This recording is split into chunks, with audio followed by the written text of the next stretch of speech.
What's going on, everyone? So today was a very exciting day, and that is because we had our very first planetary qualifiers start, and at least some of them finishing already today. Now, for those of you that don't know what planetary qualifiers are, they are the official kind of route to becoming a professional Star Wars Unlimited player through FFG. For those of you that are coming from like Magic the Gathering, you go through oftentimes a regional qualifier into actually playing in a regional tournament to qualify to a Pro Tour, and then that Pro Tour, whether or not you do well, you go to more, or you go to World Championships and that type of stuff. This is kind of that same thing, but for Star Wars Unlimited. So this is the official route to becoming a professional Star Wars Unlimited player.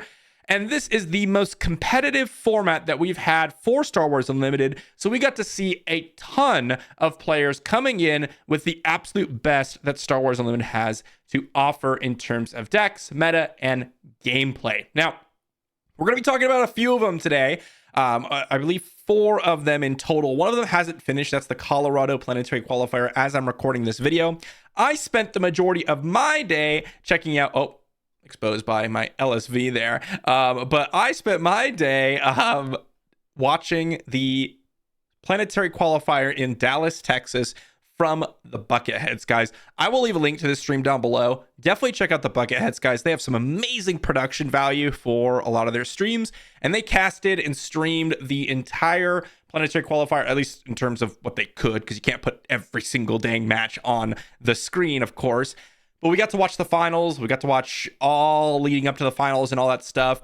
And it was absolutely amazing.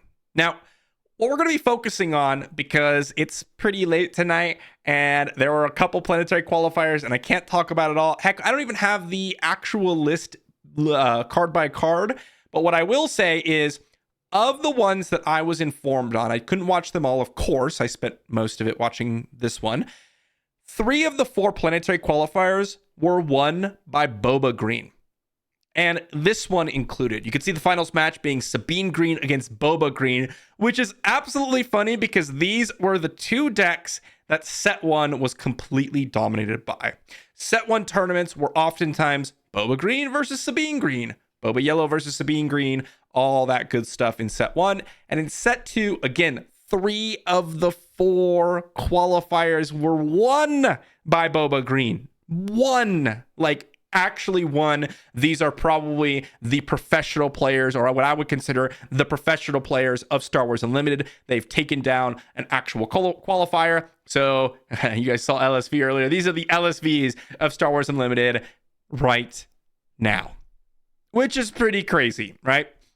This Boba Green in general just matches up so well against a vast majority of the format. The decks that really struggle, or Boba Green really struggles against, can sometimes be the super hard control decks. But by bringing those, you sometimes leave yourself open to the other meta decks in the format. And as a result, things like Sabine Green and Han Yellow and those types of decks are in the format. And Boba Green is really good against those. So you kind of have a little bit of a rock, paper, scissors meta, but also Boba Green's win percentages are just so tight. Like, even against the hard control matchups, it's not as difficult as if, let's say, you're playing Boba Yellow, because while you can't leverage the additional resources necessarily, you still have massive value plays that you don't have in Boba Yellow, such as Darth Vader getting you 2 bodies, ramp to get you to earlier threats, or more expensive threats earlier, reinforcement walkers, those types of cards. Palpatine's return to return stuff from the discard pile when they do die to super laser blasts and that type of stuff. You have a lot more tools to compete against the control decks, whereas Boba Yellow does not. And so I think in terms of meta right now, Boba Green is shaping up to be one of the best decks to bring, if not the absolute best deck to bring. I know a lot of people were wondering, what do I bring to a planetary qualifier? Guys, if you're still deciding on what deck to bring, Boba Green, Sabine Green, Kira Green, whatever it is that you're looking to bring, the decks that have consistently performed and the decks that are, at least in terms of the most competitive players in the most competitive format with the most competitive decks, Boba Green and Sabine Green just seem to continuously perform. And I want to add, Anil up here is the one who took down the Dallas, Texas Planetary Qualifier. These are players, not players that are jumping in, playing Star Wars Unlimited as their first trading card game. These are seasoned trading card game players over the course of time that have previously done well in whatever they were playing. I don't know the entirety of Anil's story, but I do know that he's been a seasoned TCG player, and this is something that isn't nearly as, I guess you'd say, frivolous as, oh, my, I don't know, Miami, Florida store showdown, top or 16 player store showdown. I ended up top 8ing with Fennec Red or whatever. Or like Hunter, double green Hunter or whatever, that type of thing. This is by far the best indicator of what the meta is. And so Boba Green and Sabine Green are by far some of the best contenders. Boba Green, even a step above Sabine Green, but also on that same note, there are a lot of decks that are on this somewhat level of Sabine Green. If you want to put Boba Green and potentially Boba Yellow in like tier 0, then these are like tier 0.5, tier 1 decks right underneath it. So for those of you that are worried about Boba, well, I guess you should be even more worried because it's probably going to be even more coming up. Now, of the ones that I didn't watch, there was one that wasn't a finished one as of recording this video, and that is the Colorado Planetary Qualifier. I figure I'd talk about the top 4 and the top 2, which I believe they have right now. The top finals or the winner of the tournament hasn't been decided yet, but you can see the top 4 for the Colorado Planetary Qualifier was, top 8, I suppose. You can see here we have Sabine Green taking down Nuhan Green. We have Ray Red, top 4, taking down Nuhan Blue. We've got Kira Green wins against another Kira Green. Iden Blue winning against a Han Blue. So 2 Nuhan Blues, a Ray Red, a Ray Green, or a Sabine Green, a Nuhan Green, and 2 Kira Greens, and an Iden Blue, which is kind of interesting. And this right here, we've got Kira Green winning against Sabine Green, and that is with ECL. And then Iden Blue wins against whatever the other matchup was that ended up in the top 4. I believe it was the Ray Red deck. So we've got an Iden Blue versus Kira Green finals. So very different than what we've been seeing in the planetary qualifiers in terms of the finals, right? Again, it's just been a lot of Boba, lots and lots and lots of Boba. But we're seeing a little bit of control, soft control. As I said, these decks are generally pretty good against Boba because Boba cannot leverage the additional resources nearly as well. But if you are going to a tournament and you're expecting a bunch of Boba and you're looking like, hey, how do I counter Boba Green? Which there are, of course, ways. Not that you're going to have like an 80% win rate against Boba Green, but you can get it to like 55% or 60%, that type of level where you're getting small advantages. And that's really all you need. That alongside skill, you're going to do well at planetary qualifiers or any tournament for that matter. If you're just some, casual player that wants to win their store showdown, this also applies to you because beating these and building for these meta decks is going to overall strengthen your deck against the vast majority of casual decks.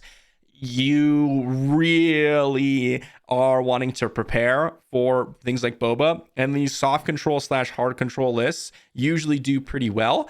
It's just a matter of you might lose some percentages against maybe some Ray Reds that are discarding you or whatever, or Sabine Greens that are hyper aggressive depending on your list, and that's what you have to accept. Now, one thing I want to mention is with the massive amount of Boba Greens, I want to highlight a couple of cards in these lists. I'm going to pull it up here for you all. And the first one is, let's just type in Boba here because it'll pop up with all the cards that I would like to look at today. At least one of them.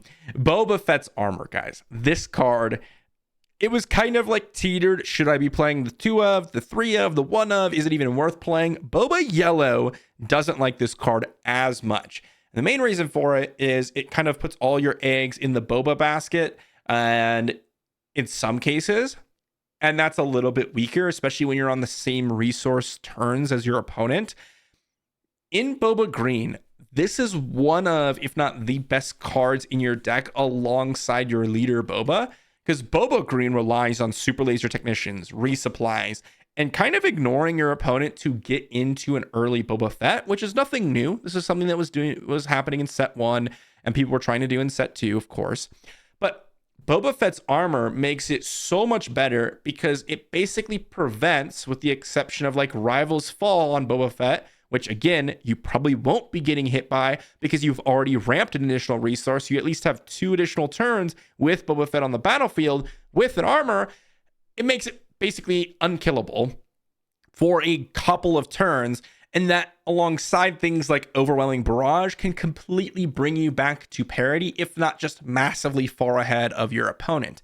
There are ways that Boba Fett's armor gets destroyed, right? Poe Dameron comes down and kills your Boba Fett. Wrecker technically can go ahead and come in and do some damage. If it's got Boba Fett's armor, it's got 9 toughness, which means the 5 damage plus Wrecker isn't quite enough. It'll only do 8 on Boba Fett, which is something to consider. Okay, so there are very few ways to deal with Boba Fett. There are a few ways, but there are very few ways comparatively to a lot of other cards in the meta. And Boba Fett's armor really just kind of seals the deal against a lot of decks, especially the more aggro-focused decks. Boba Fett's armor on a leader makes it extremely hard to deal with because most aggro decks, they have like waylays, they've got random interaction for random units, but they can't really deal with a leader. That's where like hard control lists and soft control lists, or even, you know, maybe some mid-range lists have some answers in Rival's Fall, Power of the Dark Side, Super Laser Blast, Entrenched, these types of things, which is why Boba struggles a little bit. The other card that I would like to mention, again, this is why Boba Green is so powerful against the vast majority of standard decks, and that's Maclunky. This kind of allows you to skip some of your early plays in Boba, or potentially do like the 1-1-1 turn, where turn 1 you go Greedo, Maclunky, kill your unit, play Greedo again because of Boba's extra resources that you can leverage, and it is extremely powerful. Again, allowing you to just absolutely dominate a lot of the aggro or more aggressively focused decks. And the nice thing about Boba Green, unlike Boba Yellow, which is much more of a tempo deck, is that you have some amazing ways to really compete against all the random stuff that's being thrown at you later on in the game with Darth Vaders, with Mauls, with reinforcement walkers. You just have a mass amount of value that when you're playing Boba Yellow, you kind of have a straightforward game plan of, I'm going to disrupt you, I'm going to hit. Not that it's too straightforward, because it's one of the more difficult decks to play, in my opinion, but it's a straightforward game plan overall in that I hit you, I disrupt you, and that's what I do. Boba Green can do the, I'm going to disrupt you, I'm going to put on pressure immediately while ramping to threats that you can't really avoid because Boba Fett, it's basically Boba Fett because he's got so many stats on him. And then I'm going to follow that up with Darth Vader's, Mauls, reinforcement walkers. So not only do you have to compete with this absurdly statted leader, but also you have to compete with the additional cards I'm playing because additional resources and the additional value I'm getting with these higher value plays that I'm ramping into. So exceptionally powerful. Really, Maclunky was an absolute all-star. Boba Fett's armor just solo won some games. Of course, there's a bunch of filler pieces, 7th Fleet Defenders, your Boba Fett units, all these random cards that, again, make the deck what it is. But things like Darth Vader, things like Maul, things like Boba Fett's armor and Maclunky really are the standouts. When I'm watching the decks, these are the cards that I'm like, oh my, it feels unbeatable. It feels unbeatable in certain matchups. Not saying that it is unbeatable, but it feels unbeatable when you're in certain matchups. If you are playing that soft control, hard control deck, you do still have that slightly advantaged position. But again, you're going to have to battle for it. And that's what Boba Fett Green is so good at doing. So absolutely ridiculous start to the planetary qualifiers. I would not have expected as dominant of a performance from Boba Green. But I mean, that's just kind of what we've had to expect. Boba Fett is an absolutely, again, Boba Fett is an absolutely insane leader and something that I think will continuously be talked about and continuously be worried about. I know I made a video the other day called The Boba Problem. I think that's what I titled it. And I spoke about Boba Fett and how a lot of people are upset about him. And I do think that there is a little bit of merit in terms of Boba Fett being an absolutely dominant leader, and he continues to pop up. whether or not you agree that he's a problem or not in terms of his stats, the way he can ready extra resources, his flip amount, whatever it is, there is something that we have to acknowledge, and that is that he is, without a doubt, the best leader in the entirety of Star Wars Unlimited in terms of statistical performance of any leader in the game. Even just including things outside of planetary qualifiers, Boba Fett as a leader has taken down and top 8'd more than any other leader by a decent chunk. But if you're starting to include the most professional tournaments that we've had, I mean, he is by far the strongest leader and by far the most oppressive leader. So definitely let me know what you think in the comment section down below. It was absolutely ridiculous. It was a ton of fun too. I definitely recommend you checking out some of these tournaments. If you guys didn't know that they were happening, I'll leave a link to the stream that I watched down below, and feel free to watch it yourself. I definitely recommend it. Bucketheads, again, they had some funny commercials. It was fun watching. It was fun seeing people like Tower Number 9, Rebel Resource, and all that, those types of people in the chat while I was watching. It was just a good time. So thanks for watching. I'll see you all for the next one.